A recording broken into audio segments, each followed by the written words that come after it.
안녕하세요, 헬레네입니다. 오늘 함께 이야기를 나눌 책은 시선으로부터입니다. 정세랑 작가가 쓰고 문학동네에서 펴냈습니다. 책을 구입할 때 웬만하면 곧바로 읽을 수 있는 책을 고르는 편인데요. 어떤 책은 좀 더 묵혀두었다가 읽고 싶기도 하잖아요. 책장에 꽂아놓고 가끔 생각날 때마다 어떤 내용일지 상상하는 재미가 있거든요. 이 책이 그랬습니다. 표지를 보면서 많은 상상을 할 수 있었어요. 제가 좋아하는 것들 투성이라서요. 작지만 알록달록한 색상의 레인보우로 꾸며진 조각 케이크에 핑크색 초한개가 꽂혀 있는데요. 표지까지 핑크색이라 사랑스럽다는 감정을 불러일으켰어요. 과연 어떤 이야기가 담겨 있을까요? 작년 안에 많은 시선을 모은 문학작품에 대해서 이야기하라면 시선으로부터를 빼놓을 수 없을 거예요. 독특한 게요. 제목 시선으로부터 끝에 쉼표가 붙어 있어요. 시선이라 하니 눈이 가는 방향의 눈길과 같은 뜻인 줄 알았는데 소설의 주인공이라 할 수 있는 인물의 이름인 심시선을 칭하는 거더라고요. 이 작품에 심시선이 직접 등장하지는 않습니다.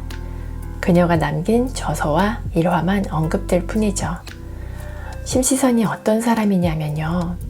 원래는 그림을 그리는 미술가였다가 어느 날 갑자기 그림 그리기를 멈추고 글을 쓰게 되면서 문학사에 큰 반향을 일으킨 독창적인 인물입니다. 물론 존재하지 않았던 인물이라는 걸 알지만 소설 속 각 장의 도입부마다 수록되어 있는 심시선의 글은 엄청나게 매력적입니다. 살아있었다면 아주 나이가 지긋한 할머니였을 텐데요. 그 연세에 이렇게 젊고 깨어있는 시선을 가지고 있다는 게 놀랍더라고요.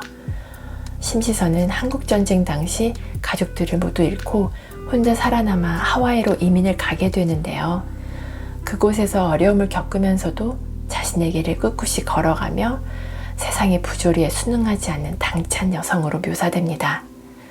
심시선이 세상을 떠난 지 10년이 되자 그녀의 큰딸 명예가 단 한 번뿐인 제사를 지내기 위해 하와이로 떠나자는 제안을 하는데요. 그동안 한 번도 제사를 지내지 않다가 갑자기 제사를 지내자는 말에 가족들은 모두 당황합니다. 게다가 전통적인 제사도 아니고 하와이로 여행을 간다는 설정이 참신하게 느껴지는데요. 심시선의 제사를 지내지 않은 데는 이유가 있습니다. 작품의 첫 장을 보면 심시선이 TV토론 21세기를 예상하다 해서 인터뷰한 내용이 나오거든요. 진행자가 유일하게 제사 문화에 강경한 반대 발언을 하는 심시선에게 본인 사후에도 제사를 거부할 건지 묻습니다. 그 토론 자리에 함께 나오는 김행래는 유학 좀 했다고 전통 문화를 우습게 여기는 심시선을 못마땅해 하는데요. 심시선은 형식만 남고 마음이 사라지면 고생일 뿐입니다라는 의미심장한 말을 남기죠. 여자들만 고생하는 제사에 반대하며 큰딸에게 절대 제사 지내지 말라고 해놨다는 말도 덧붙입니다. 그러고 나서 심시선은 어떤 생각이 오래갈 생각인지는 나중 사람들이 판단할 거라며 마무리를 짓습니다. 어머니 심시선의 당부에도 불구하고 하와이 제사를 추진하는 큰딸 명예의 계획이 어떤 건지 궁금하더라고요. 명예는 가족들에게 이렇게 말합니다. 개일 저녁 8시에 제사를 지낼 겁니다. 10주기니까 딱 한 번만 지낼 건데 고리타분하게 제사상을 차리거나 하진 않을 거고요. 각자 그때까지 하와이를 여행하며 기뻤던 순간, 이걸 보기 위해 살아있었구나 싶게 인상 깊었던 순간을 수집해 오기로 하는 거예요. 그 순간을 상징하는 물건도 좋고 물건이 아니라 경험 그 자체를 공유해도 좋고 심시선의 자취를 찾아 떠난 사남매와 그들의 배우자 그리고 손주들은 하와이에서 특별한 제사를 준비하며 각기 다른 방식으로 심시선과 연결된 저마다의 기억을 추억하며 여행을 하는데요. 농담을 주고받고 서로를 배려하는 여느 가족과 다름없는 사람들이지만 그들만 아는 아픔과 상처를 지니고 있어요. 이 작품을 읽기 전에 가계도를 살펴보시면 작품을 이해하는 데 도움이 되실 거예요. 심시선이 결혼을 2번 하면서 만들어진 가계는 독특한데요. 이민 생활 중 만난 남자 마티아스 마우어가 그녀의 연인이나 남편이 아니었냐는 세간의 의혹이 있었지만 실제로 마티아스 마우어는 심시선에게 가학적인 집착과 폭력을 행한 사람이었죠. 그때 만난 탈출구 같은 존재 요제프 리와 결혼을 하고 함께 한국으로 오게 됩니다. 두 딸 명예, 명은과 아들 명준을 낳고 10년을 살았지만 외국 사람인 요제프 리는 끝내 한국 사회에 적응하지 못하고 떠나는데요. 그 후에 만난 홍낙환과 재혼하면서 딸 홍경아를 가족으로 맞이하게 됩니다. 마티아스 마우어의 야수 같은 성향 때문이었는지 심시선은 순한 남자들을 선호했습니다. 그래서인지 유순한 요제프리와 유쾌한 홍낙환을 남편으로 맞이한 것 같다는 생각을 해봤습니다. 소설 중반부에 나오는 심시선의 글을 잠깐 읽어드릴게요. 어쨌든 그때의 경험으로 나는 평생 공격성이 있는 사람들을 알아볼 수 있었다.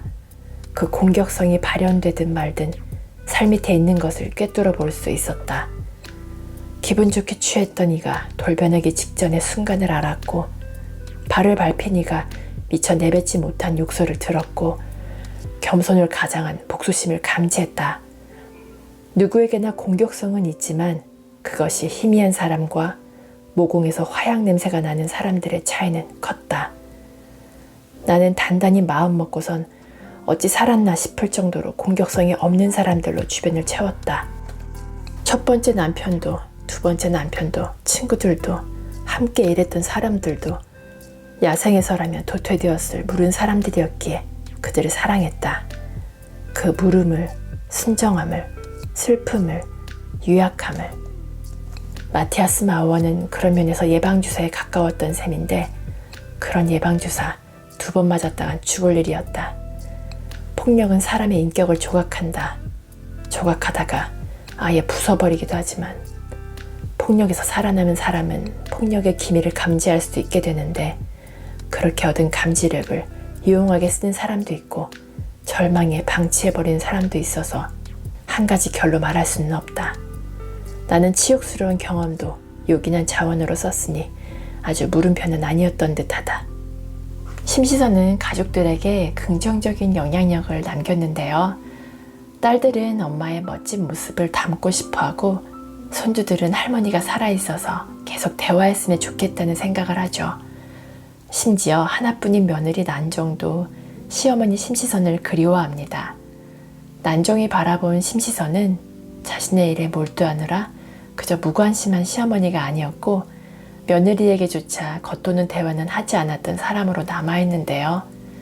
보통 며느리가 뭐라고 사는지 궁금해하지 않는데 심시선은 난정이 어떤 책을 읽는지 어떤 생각을 하는지까지 궁금해하는 사람이었습니다. 그리고 심시선의 친딸이 아닌 경아에게도 친엄마 같은 새엄마로 기억됩니다. 한 번은 경아가 다니는 입시미술학원에 심시선이 갔었는데 선생님이 경아가 색채감이 좋다고 칭찬하니까 아주 당연하다는 듯 자신을 닮아서 그렇다고 대꾸하는데요.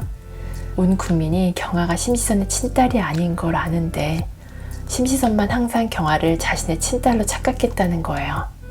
경아는 그런 엄마의 착각이 좋았다고 회상합니다. 또 하나뿐인 아들 명준과의 에피소드도 인상적인데요. 산책을 하다가 곤만하게 커다란 개가 작은 요크셔 테리어를 보고 납작 엎드려 꼬리를 살랑거리며 기다리는 모습을 보게 됩니다. 인사하고 싶은데 큰 덩치에 요크셔 테리어가 놀랄까봐 미리 몸을 낮춘 거죠. 그 장면에 심시선은 감탄하며 명준에게 그런 남자가 되어야 한다고 말합니다. 이 소설에는 시선에 관련된 시리즈가 끝도 없이 나오는데요. 심시선에게도 어머니가 있었죠. 그녀가 돌아가신 어머니를 그리워하는 글이 있어서 읽어드릴게요. 엄마의 비녀가 어디 있을지 가끔 궁금해한다. 순도가 높지 않은 은에 작은 호박이 박힌 비녀였다. 은은 검게 산화되어 있었지만 엄마는 그것을 아꼈고 언젠가 나에게 주려고 했다. 차라리 누가 훔친 것이면 좋겠다. 엄마와 함께 어딘지 모를 땅에 묻혀있을 걸 생각하면 가슴을 쥐어뜯고 싶어지니까. 그 땅에 첨단 산업단지가 들어설 계획이라고 들었다. 수십 명이 묻힌 땅을 그대로 밀어버린다면 이 나라에 미래가 있을 것인가? 기억하지 않고 나아가는 공동체는 본 적이 없다. 그래서는 안 된다고 몇 통의 진정서를 쓰는 새벽이면 자꾸 엄마의 비녀가 떠오른다. 이제는 이름도 잊은 여자들을 그리워하기도 한다. 하와이에는 진주 음식을, 순천 음식을, 또 해주와 안주 음식을 재현하려는 아주머니들이 살았다.